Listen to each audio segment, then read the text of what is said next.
नाटक यामध्ये त्यांनी वेगवेगळ्या 52 भूमिका साकारल्या होत्या। ही एक गाव खेड्यातील ग्रामीण भागातील गोष्ट आहे। एका गावामध्ये एक बाप्पा नावाचा गर्भश्रीमंत माणूस राहत असतो आणि त्याला काशीनाथ नावाचा अत्यंत हुशार मुलगा असतो। हा मुलगा गावच्या शाळेत, तालुक्याच्या शाळेत, जिल्ह्याच्या शाळेत पहिल्या क्रमांकाने पास होतच असतो। तर पुढच्या शिक्षणासाठी तो लंडनला जातो। तिथे गेल्यानंतर त्याचं एका जुली नावाच्या गोऱ्या मुलीबरोबर लफडं होतं, म्हणजे अफेअर होतं आणि त्याला तिच्याशीच लग्न करायचं असतं। म्हणून त्या मुलीचे वडील मिस्टर जॉन हे गावात लग्नाची बोलणी करण्यासाठी येणार असतात। त्यावेळी गावातील घरातील लोकांची धावपळ गडबड सुरू होते आणि मग काय काय तयारी करायची, कशी कशी तयारी करायची म्हणून बायकांची लगबग सुरू होते। ए चला ग, भरभर भरभर भरभर भरभर भरभर भरभर, आपसात बोलू नका ग, शांतपणे काम करा, बडबड करू नका, हिच तिला तिच हिला अजिबात करू नका। एकदा का बाई बोलायला लागली की वचा वचा वचा वचा बोलतच राहते, नुसता तिच्या तोंडाचा पट्टा चालूच असतो। मला या वचा वचा बोलणाऱ्या बायकांचं इतकं आश्चर्य वाटतं ना, या बायकांच्या तोंडात तीळ म्हणून भिजत नाही। मला या वचा वचा बोलणाऱ्या बायकांना सांगावंच वाटतं, अगं बाई जरा थांब, जरा श्वास घे, जरा दम खा, जरा गप्प बस। पण नाही, बाई आपली वचा वचा वचा वचा बोलतच असते आणि मला या वचा वचा बोलणाऱ्या बायकांना भानेने चांगलं बदा बदा बदा बदा बदलून काढावं असं वाटतं, पण नुसत्या बाईचा तोंडाचा पट्टा चालूच असतो। काय म्हणली? मीच बोलायला लागले। ए मेघे, ए जय, या ग या या, जरा गप्पा मारूया या। काय सांगू तुम्हाला, हे पाहुणे येणार हे कळल्यापासून ना माझ्या हातापायातलं त्राणच गेलंय। कोणती वस्तू हातात घेतली की बळबळच पडायला लागली। आत्ता मोरीत गेले, तांब्या घेतला, बट्टन पडला, छातीत नुसतं धड धड धड धड। कसं होईल काय होईल, कसं होईल काय होईल। अगं तुझ्या तर छातीत नुसतं धड धड, माझ्या तर छातीत चम चम चम चम। गप्प बसा ग, रात्र थोडी सोंग फार। मेघे, मी काय म्हणते, तू जरा आपल्या सगळ्या पोट्टांना गोळा कर आणि खंगाळून काढ मेल्या ना। फार घाण राहते ग आपली पोट्टी। पाईप लावा, मोटर लावा, गाड्या धुते तशी धुवून काढा, अगदी कलई केल्यासारखी दिसली पाहिजे पोट्टी। मला तर असा राग येतो ना आपल्या पोट्ट्यांचा। कुणी पाहुणा येणार असला ना की असे करतात, नाकाच्या पापड्या काढत आणि आईच्या कमरेला लोंबकळत, आई बुक्का, आई बुक्का असं करते, म्हणजे पाहुण्याला वाटावं पोरं दुष्काळात नाही चालेल। म्हणून म्हणते, मेघे पोरांना चांगलं खाऊ घाल, त्यांच्या खिशात रुमाल दे, दस्त्या। अगं बाई मिनू वंस ऐका ना, आपण भराभरा सगळी कामाची तयारी करून घेऊया। आम्ही पटापटा स्वयंपाकाची तयारी करतो। ते मिस्टर जानराव आजच येऊन राहिले, तुम्ही जरा बैठकीची ऐका ना। वंस वंस, पाहिलत ना कशी पाहून न पाहिल्यासारखी करत तरा तरा तरा तरा निघून गेली ती। तुम्हाला म्हणून सांगते, गेली का, गेली गेली, अजिबात काम करत नाही, शपथ कामच करते, करतच नाही। फक्त ह्या खोलीतून त्या खोलीत, त्या खोलीतून या खोलीत गरा गरा गरा गरा फिरत राहते आणि आवता असं आणि ते की जसं काही कामाचे डोंगरच उचलले लागले, पण बोलता कोणाला आणि सांगता कोणाला। पाहिलं, हिची वंस पण अजिबात काम करत नाही, खरंच शपथ। आणि वंसनं काही बोललं की परवा मी नहे, मी नहे, अगं हे जन्मोजन्मी। एकातच कटाळा आलाय।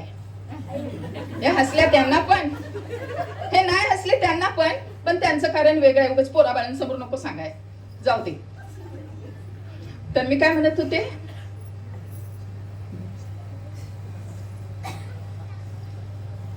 एकातच कंटाळा आलाय। मी तर देवाकडे प्रार्थना करते, देवा हिला जरा तरी काम करण्याची बुद्धी दे, पण आताशा तो पण कुठंसा दडी मारून बसलाय कोण जाणे। जरा मोठे सांग। तर मी परवा घट्टावर यांच्याशी बसले होते गप्पा मारत, तर आपला हक्काचा माणूस म्हणून मी यांना सांगायला गेले, हक्काचा माणूस अगं हे। म्हटलं तुम्ही जरा तुमच्या बहिणीला समजून का नाही सांगत, कुठे खरकटं भांडं पडलं असेल तर घासून पुसून ठेवावं, केर पडला असेल तर काढून टाकावा। तर हे माझ्यावरच उलटले, आपल्या हक्काचा माणूस माझ्यावरच उलटले, म्हणतात चॉप बोलू नको, चॉप बोलू नको, चॉप बोलू नको। आणि इतकं बोलले, इतकं बोलले, इतकं बोलले,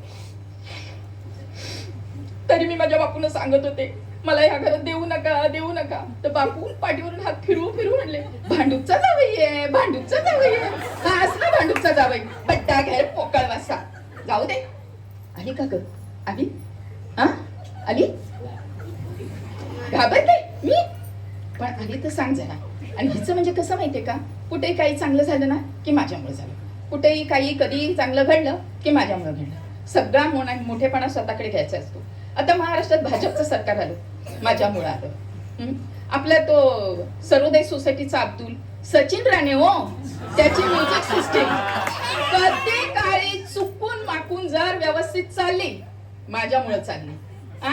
आता तो आमच्या शेजारची मुली आहे, त्यांचा सोम्या 10वीला असताना एवढा आजारी होता तरी चांगल्या मार्काने पास झाला, माझ्यामुळे झाला.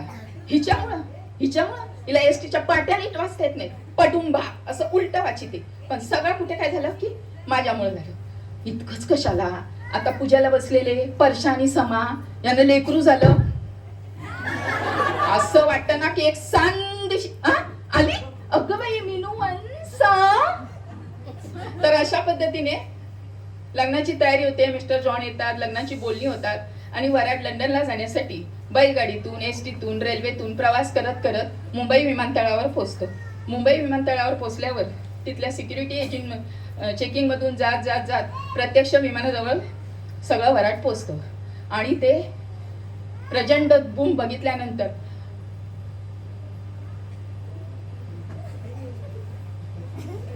अगं माय केवढं ग हे बंबाळ, नाक चाक उडते, तुकडे तुकडे. मी नाही येते, मला तर भोंड्या लागलेत. अगं चल काय नाही होत. तेवढे ते किबली स्पॉट विमानाच्या वरच्या पायरीवर जाऊन उभं राहतं आणि तिथून आत्या आत्या एक विचारू आत्या. समजा हे बूम आकाशात उंच उडाल्यानंतर पटकन खालीच पडलं तर अभद्र मेला कार्ट. ह्याच्यासाठी चाईन नवस केलता. याला कुठे न्यायचं म्हटलं ना का माझ्या छातीत नुसतं धस्स होतं. परवा आमच्याकडे हळदी कुंकवाला आलतं, सगळ्या बायकांच्या मांडीवर बसू बसू आणि विचारते, काकू तुमच्या कपाळावरच कुकू पुसू. निव्वळ बापावर गेले कार्ट. तर अशा पद्धतीने सगळं वराड विमानात चढलं, पटापटा जागा घेतल्या, विमानाच्या आत सिग्नल झाले, विमानाच्या बाहेर सिग्नल झाले आणि वराडाला घेऊन विमानाने लंडनच्या दिशेने झेप घेतली. एकदम धन्यवाद.